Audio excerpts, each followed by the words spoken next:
अदना वर्करों की जरूरत होगी। छोटी सतह के वर्कर हैं, बड़े लोग नहीं हैं, छोटी सतह के वर्कर हैं। जहाँ जहाँ भी मेंढर, सुरकोट और हवेली में हमारी किसी भी छोटे वर्कर की जरूरत होगी, हमारे अलायंस हर वर्कर के साथ रहते हैं, हम हाजिर हैं। बाकी आप लोग का मोस्ट वेलकम कहते हैं, हम आपके साथ हैं, फिर मिलते रहेंगे। शुक्रिया। जब 30 रोजे रखता है वो, तो उसको ये गर्ज नहीं होती कि 7वें रोजे में दिक्कत ये आई या 29 रोजे में दिक्कत आई। फिर डॉक्टर इकबाल उसको कहता है कि खुदा बंदे से पूछे बता तेरी रजा क्या है। तो नेशनल कॉन्फ्रेंस के ये जो जयाले हैं, इन्होंने बाबा कौम हजरत शेर कश्मीर शेख मोहम्मद अब्दुल्ला से लेके आज तीसरी पीढ़ी जो है उमर अब्दुल्ला की शक्ल में, या बाकी लोग जो हमारे हैं, ये किसी के साथ कहीं जा सकते हैं, लेकिन वो हल वाला निशान जो है उसको नहीं भूल सकते। मुझे उम्मीद है कि 21 लोग हमारी इस कंस्टिट्यूंसी में बरसरकार हैं। मुख्तलिफ पार्टियों की जुमा जो हैं जो इलेक्शन में उतरे हैं, जिसमें हमारी जमात में पहले कई नामों के चर्चे हुए, जिसमें जावेद राणा साहब का चर्चा भी हुआ और कई नाम भी इसमें आए, लेकिन इनको इकट्ठे करके कुल मिला के नेशनल कॉन्फ्रेंस में अनंतनाग रजौरी पुंछ से जनाब मियां अल्ताफ साहब को उतारा। अब वो हर जगह तो वो जा नहीं सकते, वर्कर का काम है, लीडर का काम है कि तो सोशल वर्क के ऊपर जो प्रॉब्लम आ रही है, एक तो हमारा आईटी सर बहुत कमजोर है इसको काम करने की पार्टी का सुन बोलते हैं। यूथ का हमारा कैडर जो अभी तक हमारी कोई टीम नहीं बनी, कोई प्रेसिडेंट नहीं है, कोई टीम नहीं। जो भी काम कर रहे हैं वो सिर्फ इस वजह से कर रहे हैं कि मियां अल्ताफ साहब आ रहे हमारे कैंडिडेट, उसकी वजह से हम सोशल नेटवर्क पर झगड़ा लगा रहे हैं। नंबर 2 का वर्कर जो है ना, उसके दिली ख्यालात सुनने के लिए तैयार होना चाहिए। जैसे वो हमारे छोटे नौजवान साहब बोल रहे थे, तो उनसे पूछे कि क्या क्या डिमांड है, क्या क्या नहीं है, किसने ज्वाइन होना है, किसने नहीं होना है, किसको क्या मिलना है। पार्टी में एक किरदार देखा जाता है, एक करैक्टर देखा जाता है, एक उसकी एक ऐसे सतून, एक ऐसे शख्स जिन्होंने कभी भी पीछे मुड़ के नहीं देखा और हर हाल में वो नेशनल कॉन्फ्रेंस का झंडा थामे रहे। और बहुत से ऐसे वक्त भी आए जब लोग इधर से उधर और उधर से इधर हो गए, आया राम और जय राम का शिकार हो गए, लेकिन ऐसा उन्होंने नहीं किया और नेशनल कॉन्फ्रेंस के रिवाज को कायम रखा। यहाँ पर मोहतरम चौधरी अकरम साहब हैं, अजीजुल कदर चौधरी अकरम साहब जो और जहानी चौधरी मोहम्मद असलम साहब के फजंद अर्जमंद हैं, जो लसाना के एक सियासी और उसके साथ साथ रूहानी खानवादे से भी जिनका ताल्लुक है, वो हैं। हाल ही में वो तशरीफ लाए हैं। उनके आने से NC या सुप्रीम कोर्ट को एक बहुत बड़ा हौसला मिला है, एक बहुत बड़ी ताकत मिली है। और जहाँ नेशनल कॉन्फ्रेंस जितनी आज मजबूत है, इससे पहले कभी न थी। और यहाँ पे बाकी जो कार्यकर्ता हैं, वर्कर हैं, तारिक मनासी जो यहाँ पे इस वजह प्रोग्राम कंडक्ट कर रहे हैं, यहाँ शायद बाकी लोग में मुमताज साहब शायद किसी रखे हैं कहीं। अपने लिए हुक्म आखिर समझना चाहिए और पार्टी के फैसले को दिल में बसाना चाहिए, सिर आँखों में बिठाना चाहिए। आने वाला वक्त पार्लिमानी इलेक्शन के हवाले से हमारे लिए बहुत अहम है। हज़रत मियां अल्ताफ साहब जो अनंतनाग रजौरी पुंछ पार्लियामेंट्री कॉन्स्टिट्यूंसी से NC के उम्मीदवार हैं, उनकी शख्सियत एक सियासी नहीं वो रूहानी पेशवा भी है, वो इल्मी शख्सियत भी है, और वो हर एतवार से यहाँ के लोगों की फलाह और बहबूद से वाबस्ता है, जिस वजह से ये फ्रिजा अंजाम दे रहे हैं। और उनके साथ यहाँ सुरनकोट यूनिट के जो लोग हैं, छोटे बड़े कार्यकर्ता वर्कर, वो सब एकजुट होकर जैसे कोशा है। मुझे यकीन है कि मियाँ साहब बारीक चीज से जीत दर्ज कराएंगे। मैं आपको ये को इकट्ठा रखने के लिए, तंजीम को जोड़ने के लिए, और अल्लाह ताला ने आपको जो अक्ल सलीम दी है उसको बरूए कार लाते हुए आपने एक ही मंच पर जो है बाबा कौम के अरशाद को जो है वो साबित और सच कर दिखाया कि आज इस प्लेटफार्म पर हिंदू, मुस्लिम, सिख, ईसाई सारे जो है इकट्ठे हो गए हैं। और आपने पीर पंजाब में चलोगे जी साहब, जी साहब, गल ना करो, बात होगी, रहने दो, चार पीछे दो, पीछे बुलाते जो आराम से सुनो भी ना, गल भी कर रहे हैं। आपके सामने तंजीम का सारा हाल हमसे बेहतर है, क्योंकि आपको सारे इलाका से सुरनकोट, मेंढर, रजौरी, पुंछ, नौशहरा, जितना भी हमारा इस कंस्टिट्यूंसी के अंदर इलाका आता है, आपने हर जगह जाकर और आते हैं यहाँ अपना वक्त निकाल के। आज फिर इन्होंने वहाँ एक कंडोलेंस के लिए आए थे सनई में, तो मुझे काज साहब ने सुबह टेलीफोन किया कि मैं भी गया, थोड़ा ये डिले हो गया, फिर बीच में मुझे भी वापस आना पड़ा बीच में। तो ये पार्टी को यूनाइट करने में बड़ा एक्टिव रोल प्ले कर रहे हैं। और वाइस प्रेसिडेंट जम्मू के सूबे के पीर पंजाब के और एक्स MLA, जैसे मैं नहीं कहूँगा, लेकिन एक सियासतदान है और ये एक सोशल वर्कर भी हैं। मैं रहा 3 साल इनके वहाँ मेंढर में, मैंने सर्विस की। मैं इन टच इनके साथ मेरी इतनी नहीं थी, लेकिन इन टच रहता था जो काम ये कर रहे थे। मैं भी एक सोशल वर्कर था, उसके हालात सब खराब थे मेंढर के। इनके वालिद साहब बुजुर्ग मेरे बड़ा यकीन रखते थे फिक्रों पे, तो वो मेरे पास आते रहते थे। हमने एक ऑपरेशन किया था, हाँ थिएटर बंद था मेंढर का, मैंने खुलाया था, शुरू की थी सर्जरी। और हमने कहा आप VIP हैं, हम आपका ऑपरेशन नहीं करेंगे। नहीं जी खरा है, तुम मर भी जाना तो हमने ऑपरेशन किया था, पायल का ऑपरेशन किया था। तो उस हिसाब से मेरे दिल में इनकी बड़ी जिद है कि वो ये एक सोशल वर्कर रहे। और उधर उठ के फिर ये इलेक्शन की जीता, ये भाई साहब ने इसकी लंबी चौड़ी, और DG रिटायर हुए। तो ये इधर आते हैं टाइम निकाल के। ताज साहब ने कहा जी ये आएंगे, मैंने कहा ये तो आते हैं कभी। इन्होंने कहा थे अगर गांव में एक दिन, मुझे कहा किसी गांव में रखो, मुझे वहां बुलाओ। ये तो बराबर की बात है, वहां में आने के लिए तैयार हूँ। जहां तक रहा आज के मसला इस इलेक्शन का, कि पार्टी डिसिप्लिन के तहत पार्टी ने एक कैंडिडेट नॉमिनेट किया है। एक पुरानी पार्टी है ऑर्डेस्ट पार्टी, और एक तहरीक है, एक एटोक्रेसी, शख्सी राज से हमें आज़ादी दिलाई इस पार्टी ने, शेख साहब ने। उस पार्टी ने एक नॉमिनेट किया है कैंडिडेट। मेरे एक रिटायर्ड DC हैं, वो कहते हैं अगर पार्टी खंबे को भी दे, खंबे को तो नहीं मिल सकता मैंडेट, इस हद तक कहा कि खंबे को भी दे, उसको आपने वोट देना है। पार्टी डिसिप्लिन के तहत आपको अगर कोई भी कैंडिडेट, किसी को पार्टी को मैंडेट मिलता है तो आपने वोट देने हैं। लेकिन ये कैंडिडेट एक स्पेशल कैंडिडेट है जिसकी बहुत सारी खासियतें हैं, मल्टीपल। पीर भी हम मानते हैं उसको, और वो एक्स मिनिस्टर रहे हैं। इनके वालिद साहब ने काफ़ी सर्विस की।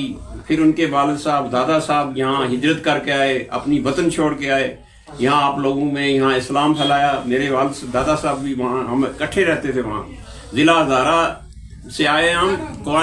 स्पीक जावेद राना साहब एक्स-MLA में नहीं करता, क्योंकि असेंबली को गैर कानूनी तरीके से डिसॉल्व किया गया। लिहाजा हम दोनों इंशाल्लाह मिले। एक अच्छे आदमी की बात बोले, सही बात आ रही है। कहा जी आपको कहते हैं एक्स-MLA, क्योंकि जनाब वो है ही नहीं, हम है नहीं। जब कानून असेंबली जो है वो गैर कानूनी तरीके से उसको डिसॉल्व किया गया, तो आप तो MLA लिहाजा इंशाल्लाह सर। मेरे मोहतरम सुरनकोट की शान डॉक्टर मुमताज़ साहब, मेरे उस्ताद मोहतरम नज़ीर कुरैशी साहब, मेरे नहायती वाजिब कदर मेरे दोस्त हाजी अजीज़ साहब, मेरे भाई ताज बजाज साहब, सुरनकोट की शान में बलकूँगा, डिस्ट्रिक्ट की शान तारक मनाज साहब, मेरे पेटी भाई, मेरे हमसफ़र नसीमुल गनी साहब। और आज के जलसे की सर, आज का जलसा जो सरफराज साहब ने कराया, मैं पहली बार फैसलाबाद में मैंने इतना बड़ा जलसा देखा। जी हाँ, जबरदस्त जलसा, वेरी गुड, बहुत जो जोश था। आज सरफराज साहब, मेरे दोस्त कामल साहब, बाकी यहाँ सब यहाँ हाजी मंजूर साहब हैं, मास्टर अब्दुल रज़ाक साहब, आपको मुबारक, आप हमारे साथ हैं। जितने मेरी यूथ है यहाँ, हाजी साहब सब, अस्सलाम वालेकुम।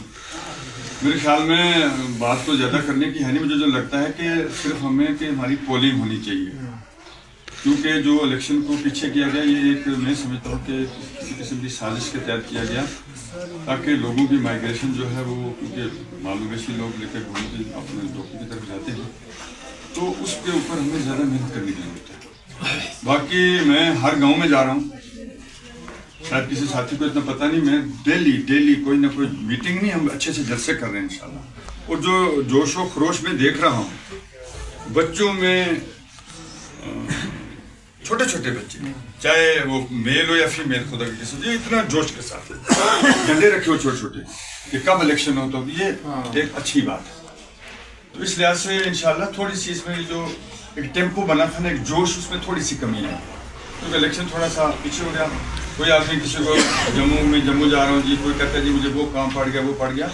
एक टेम्पो था बना हुआ, एक ज़बरदस्त कि भाई इलेक्शन परसों हो रहा है, तो एक वो जोश था, थोड़ी सी उसमें कमी आ गई। इंशाल्लाह ये नहीं है कि ऐसा है, उसमें आप देखेंगे और 4-5 दिन के जो इलेक्शन नज़दीक आता जाएगा तो लोगों में इसी तरह का जोश है, नेशनल कॉन्फ्रेंस का जोश है। हज़रत मियां अल्ताफ़ साहब का हर घर के साथ उनका ताल्लुक है, और मैं तवक्का करता हूँ इंशाल्लाह ताला। इससे पहले भी जम्मू कश्मीर के अंदर पिछले इलेक्शन में भी सुरनकोट से लीड हुई थी, पूरी रियासत के अंदर 77,900 वोट हमारे थे। और मैं यकीन करता हूँ, अल्लाह ताला से दुआ भी करता हूँ और आप लोगों से तवक्का रखता हूँ इंशाल्लाह 1 लाख से ऊपर यहाँ से इंशाल्लाह ताला वो होने भी चाहिए। उसकी आज हमें मेहनत करनी है कि पोलिंग हमारी जब तक 80, 85, 80, 90 तक नहीं जाएगी तो हम इनका मुकाबला नहीं कर सकते।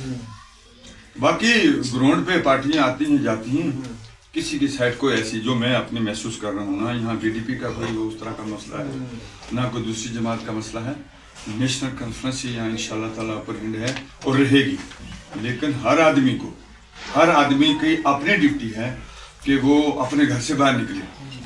अंदर बैठने से बात नहीं बनती, घर में, गाँव में रिश्तेदार हैं, दोस्त हैं, रजौरी में हैं, कई तरह के इंसान के ताल्लुकात होते हैं। और मैं खासकर एम्प्लॉइज आपको भी कहता हूँ कि एतवार वाले दिन आपको कोई पाबंदी नहीं है, छुप के भी आप कंप्लेन कर सकते हैं, क्योंकि एम्प्लॉइज जो हैं वो किसी भी जमात की, किसी भी जीतने वाले आदमी की रेट नहीं, इसलिए वोट्स के साथ वही करेंगे आप। तो बाकी मैं इन अल्फाज के साथ तवक्का करता हूँ इंशाल्लाह कि आप जिस जोश के साथ ही रहेंगे।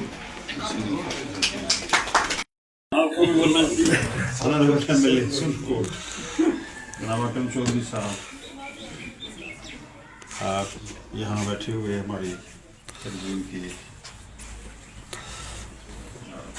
नेशनल कॉन्फ्रेंस के जुमा हज़रात, ताजदार साहब, तारक मनाज साहब, हमारे सब के उस्ताद अजीज़ है, नजीब कुरैशी साहब, ओसवाल साहब, अजीज़ खान साहब, बजाज साहब यहाँ तशरीफ़ रखते हैं। यहाँ नेशनल कॉन्फ्रेंस के जुमा हज़रात,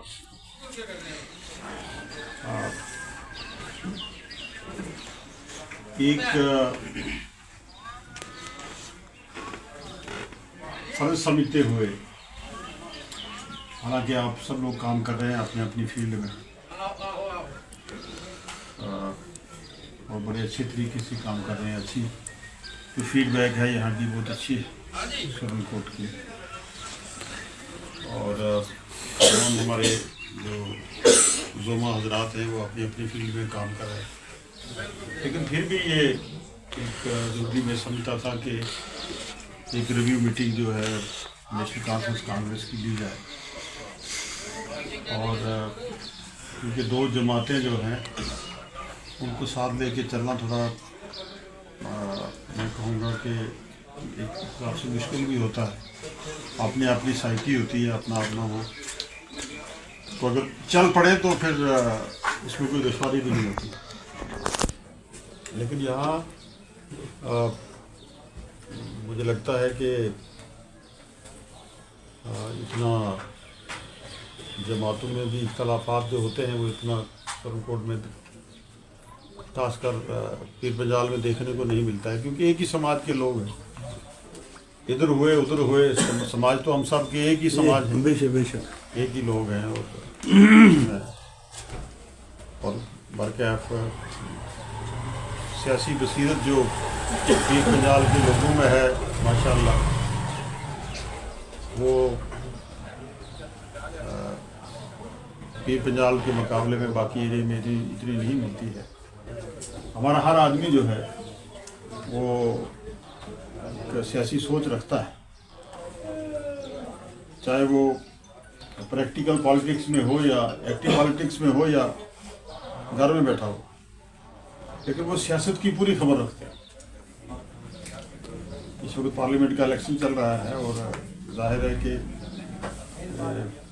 ये जो इलेक्शन है ये एक आम रूटीन का इलेक्शन नहीं है कि 5 साल के बाद हम इलेक्शन जो है आएगा और 5 साल के बाद हम इलेक्शन में हिस्सा ले लेंगे और वोट दे देंगे किसी को, उससे हटके है ये।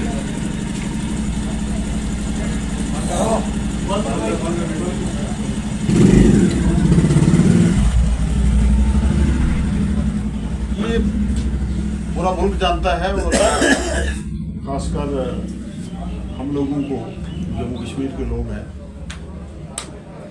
हमें तो इस इलेक्शन को बड़े सीरियसली लेना चाहिए। 2019 के बाद एक पहला मौका अल्लाह तबारक तआला ने हमें दिया है। ये सियासी तौर पे जो हमारी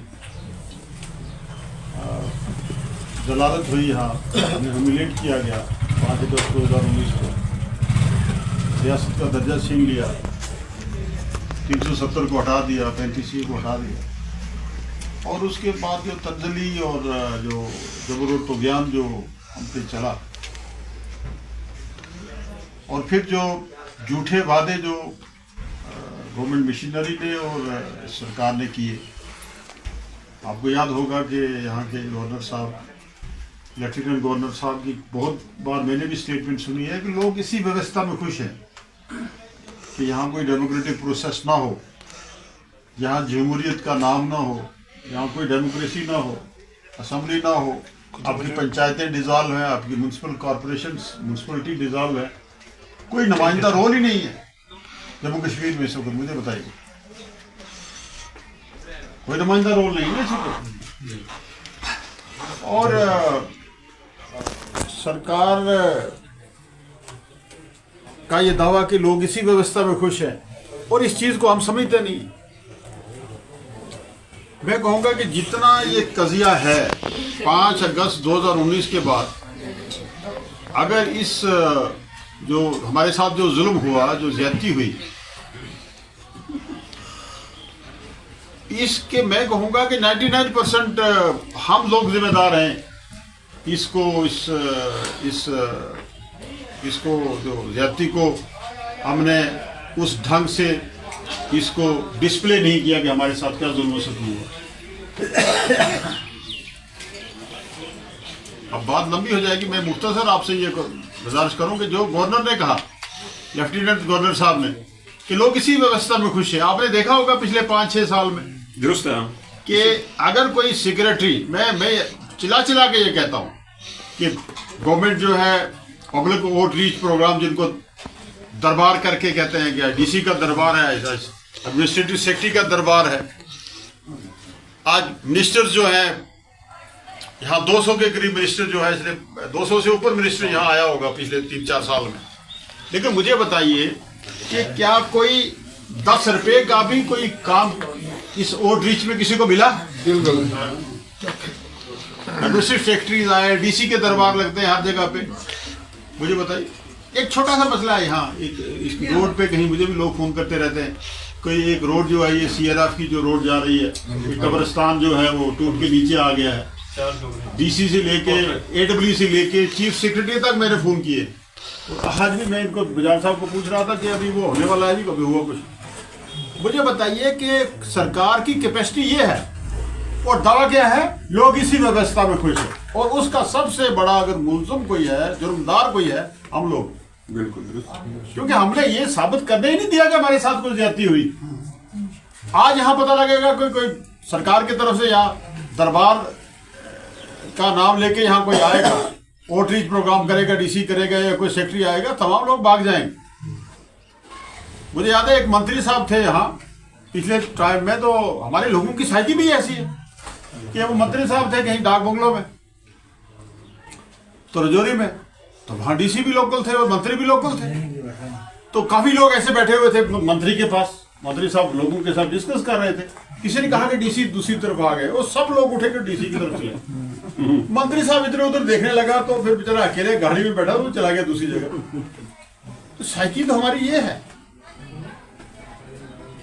ये बिल्कुल साइकी है। एक बार मैं अपने मेंढर की बताता हूँ। मैं वहाँ MLA ऑफिस था, वहाँ MLA ऑफिस में बैठा हुआ था, और शहर में बारिश से पानी आ गया टाउन में, और मैंने कहीं इसको बुलाया था SHO को, ऑफिस में कॉल किया था, तो SHO लेट हो गया। तो मेरे PRO ने फोन किया कि भाई आप लेट हो गए। वो आया दौड़ता हुआ, वो कहने लगे जनाब एक डेपुटेशन आ गया था शहर का, यहाँ पानी आ गया है। मैंने कहा FIR लगाया आपने? SHO का क्या काम है, FIR लगाना है ना। मैंने कहा लगाओ, फिर FIR लगाओ, पानी आ गया, FIR लगाओ, बारिश हो गई। ये है हम लोगों की साइकी। और हम ये जो जुल्म सितम हमारे साथ हुआ है, जो ज्यादती हमारे साथ हुई है, उसका तो हमने रिएक्ट किया ही नहीं। रिएक्शन होना चाहिए था ना हमारी तरफ से, रिएक्शन कोई नहीं हुआ। लीडरों को हम बंद कर दिया गया, क्या तो बंद में रहे।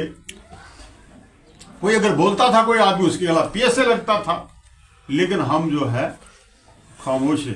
अब मैं एक गुजारिश करूंगा कि इस वक्त अब टाइम आया है, अगर इससे पहले हमने कोई कोताही की है वो माफ हो सकती है, वो दरगुजर हो सकती है, वो गलती अफू हो सकती है, लेकिन अगर हम अब गलती करेंगे तो वो क़यामत तक उसको कोई माफ नहीं। पछताएंगे आप। सही बात है। ये मैं कहूंगा कि अगर आप मेरी तकरीरें पुरानी 2014 से लेकर आज तक सुने, मैंने ये दावा सबसे पहले किया था अकरम साहब, ये शाह साहब गवाह है इस बात की, ये मीटिंग्स में वर्किंग कमेटी में भी होते थे। मैं कहता था स्टेट को तोड़ेंगे, यहाँ UT बनाएंगे, 370 को तोड़ेंगे। 2014 से मैंने कहना शुरू किया, और वो हुआ 2019 में जाके। आज मुझे ये अप्रीहेंशन है कि अल्लाह ना करे हमारा ये इलेक्शन जो है इस बड़े जमहूरी मुल्क का लास्ट का कहीं इलेक्शन ना हो, लास्ट का के इलेक्शन में हम ये वोट अपना ना डालें।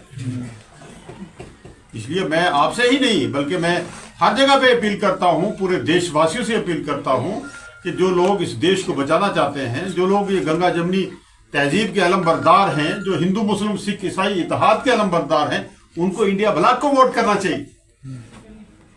और रही पीर पंजाल की बात, मुझे तो बड़ा दुख से ये कहना पड़ता है कि हम अब कुछ बातें ऐसी भी निकल जाती हैं। तो आज ये जो मैं पहले ही कह रहा था कि नहीं कोई नहीं चलने दें इसको क्यों बंद करेंगे, नहीं आवाज तो कहने का मतलब मेरा ये है कि देखिए कि आज पिता है पीर पंजाल से तो कोई ऐसी बात उठनी नहीं चाहिए जो आज इस वक्त उठ रही।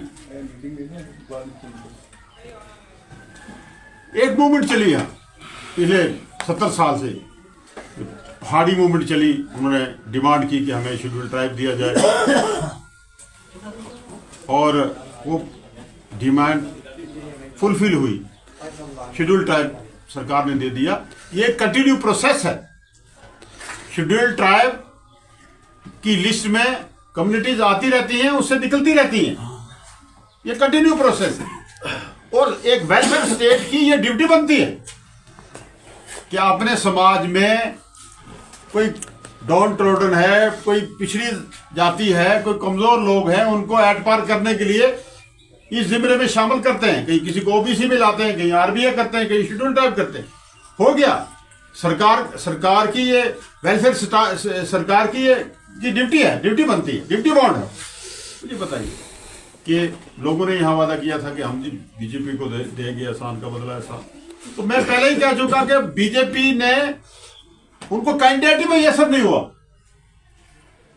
वो फेल हो गए उसमें। दूल्हा नहीं मिल रहा, आपने तकरीर की थी क्या? आप खुदा के लिए आप मुझे बताइए कि वो कहानी करो ना, वो किसी मौलवी ने कुकड़ तो बड़ा लाडो बड़ा पाले हो, तो मौलवी ने कुकड़ खान करो आगे कुकड़ पर इल्जाम के लावे, इल्जाम यो लावे कि भाई तू बांग दे सवेरे सवेरे उठ के।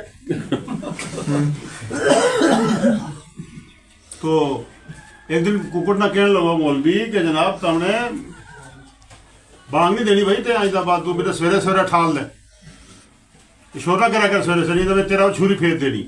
छुरी मौलवी साहब ने रखी ਉਹਦੇ ਕਿ ਠੀਕ है मौलवी साहब तुम मेरा माफ करो, तो वो नहीं बांग देने लगा आइंदा बात, चलो जान की खलासी है। दूसरे दिन कुकुर ने बांग दे दी, लेकिन वो थोड़ा कड़ेसे होगा मौलवी साहब फिर छुरी लेके पहुंच कड़ेसे की तो मेरा सामने बिना तो थोड़ा हिंगा होगा करके दस है कह लो जी कड़ेसे भी नहीं दूसरा दिन। तीसरा दिन फिर सवेरे सवेरे वो टाइम हो कुकुर ने खम छड़िया, मतलब कि अच्छा आज तू खम छड़िया आज तक तीनों नहीं छोड़ दो। और मौलवी साहब भी गल कहता कि कुकुर बहाना शाना कर गए, तो गल मेरी मान जाए आज तो मैं आज ठंड भी ज्यादा इस छुरी फेरनी। अच्छा मौलवी साहब ने सोचा कि शर्त भी ऐसी लाऊं कि ताकि ये शर्त ही पूरी ना कर सके और हूँ इसना जबा भी कर लियो। उन्हें कहा जी ठीक है आज ना माफ करो, कोई सूरत में कुकड़ ना कि ते आज तो बाद अंडा देना है तो माफ है। कुकड़ ने बालियो कृषि साहब शोर है जी, उन्हें शोर बालियो तवाई बाली तो सारा पूछने लगा बाकी कुकड़ तो आंडी गुआंढी में बिल्कुल शोर करा लो यार, इतनी तीन गल। देखियो गल यह नहीं, गल यह है कि भाई मौलवी ने छुरी मेरा पर फेरनी जरूर है, लेकिन अंडो देगा कि तू छुरी फरो। अगर पहला कोई छुरी फेर दिया बांग देता मैं तब वह गल ठीक थी, लेकिन अंडो देगा एकदम बिना अंडो देना बहुत छुरी फेर दी। मेरे अर्ज करने का मतलब है कि बीजेपी ने दे दी तो अंडो, उन्होंने कैंडिडेट ही ना मिले। इतनी बड़ी जमात जी कहती कि दुनिया पूरी में सबसे बड़ी जमात, उनको कैंडिडेट ही नहीं मिला। वो ढूंढते रहे पिछले 2 महीने में कैंडिडेट्स। मैंने कहा था कि जैसे वो अखबार में इश्तिहार निकालते हैं कि हमें एक चाहिए एक रिश्ते की जरूरत, उनको कैंडिडेट नहीं मिला। अब मेरी गुजारिश ये है कि अल्लाह ना करे कि ही हमारी जो कोताहियां हैं, हमारे जो अमाल हैं वो हमारे पल्ले ना पड़ जाए और उसका नतीजा उसका रिजल्ट हमें ऐसा ना हो कि जो हमारे साथ जुल्म सितम हुआ है वो हम ये साबित ना कर पाए कि ये जुल्म सितम हमारे साथ हुआ है। अगर खुदा न करे कि ये सीटें हम हार जाते हैं तो फिर वो लोग जो ये कहते हैं कि इसी व्यवस्था में लोग खुश हैं, फिर हम खुद अपने कलम से अपने हाथ से अपने वोट से ये साबित कर देंगे कि 5 अगस्त 2019 को जो भी हुआ है वो सही हुआ। इसलिए मेरी आप तमाम हजरात से जो कांग्रेस के लोग हैं, नेशनल कॉन्फ्रेंस के लोग हैं, मैं कहूँगा कि कोई भी लोग हैं बिला जात बात बिला मजहब मिलत पॉलिटिक्स हम अपील करेंगे कि इस वक्त हमें नेशनल कॉन्फ्रेंस के कैंडिडेट मियां अल्ताफ साहब के हक में वोट दें, और ताकि हम ये साबित कर सकें हिता पीर पंजाल के बागैरत जो हमारे गयूर और बहादुर लोग हैं वो हम साबित कर सकें कि जो 5 अगस्त 2019 को हमारे साथ जो जुल्म सितम हुआ है उसका जवाब सियासी तौर पे हमने ये दिया। मेरे ख्याल में इससे बड़ा मौका तो हमें नसीब कभी नहीं होगा। अगर ये मौका हमने जाया कर दिया, गवा दिया, तो फिर क़यामत तक हमें ये मौका नसीब नहीं होगा। मेरा ये मानना है, मेरा ये कहना। मैं आप तमाम हजरात से ये गुजारिश करूंगा कि प्रोग्राम चल रहे हैं, अकरम साहब आपके प्रोग्राम देख रहे हैं, आपको मुबारक हो, हजार साहब आपको भी मुबारक हो। मेरा एक गुजारिश ये रहेगी कि अब पोलिंग स्टेशन वाइज आप जो है अपने अपने जो जितने भी हमारे एरियाज हैं, सरपंचेस हमारे हैं, या जो आपकी 4 टेरिटोरियल कंस्टिट्यूंसीज हैं, जैसे कफलियाज है, ये आपका ये है प्रॉपर, दूसरा ये है लसाना है, 4 हैं, 3 तो 3 है आपके नहीं ये टेरिटोरियल कंसेंट डीडीसी डीडीसी 4 है। तो इसमें मतलब डिफरेंट एरिया में जो है इनमें पोलिंग स्टेशन जो है आपके पोलिंग स्टेशन वाइज आप अपने साथियों को रिक्रूट करेंगे और कैसे वोट डालना है ये सब चीज़ें।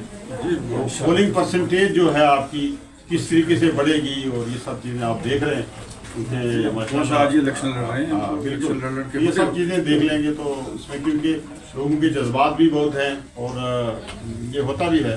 सवाल साहब कह रहे थे कि उन्होंने अच्छी बात कही कि नीयत से इलेक्शन लड़ा जाता है। मैं कहूँगा कि नीयत के साथ साथ टेक्निक भी होनी चाहिए। ये इलेक्शन हमेशा टेक्निक से जीता जाता है। बिल्कुल। और क्योंकि मुझे खुद तजर्बा है 2008 में मैंने जब इलेक्शन लूज किया और बहुत बड़ी रैली थी मेंढर में। आज तक वो उस रैली के बारे में जो उस वक्त उन्होंने जो लोग वहाँ आए थे डॉक्टर साहब फारूक साहब और दूसरे लोग कहते थे, लेकिन पोलिंग परसेंटेज हमारी कम रही। पोलिंग परसेंटेज हमारा एरिया था नेशनल कॉन्फ्रेंस का डोमिनेटेड एरिया था, वहाँ पोलिंग परसेंटेज जो है 60 से ऊपर गई नहीं। और दूसरी पार्टी का जो एरिया था उसमें उन्होंने वो 90 क्रॉस कर दिया तो वो जीत गए। तो लिहाजा पोलिंग परसेंटेज आपकी ठीक रहनी चाहिए और वो कोशिश करें उसमें एजेंट्स जो हैं वो ठीक ठाक उस तरीके से हो। और मैं चाहूँगा कि हम ये हमारी रिव्यू मीटिंग चल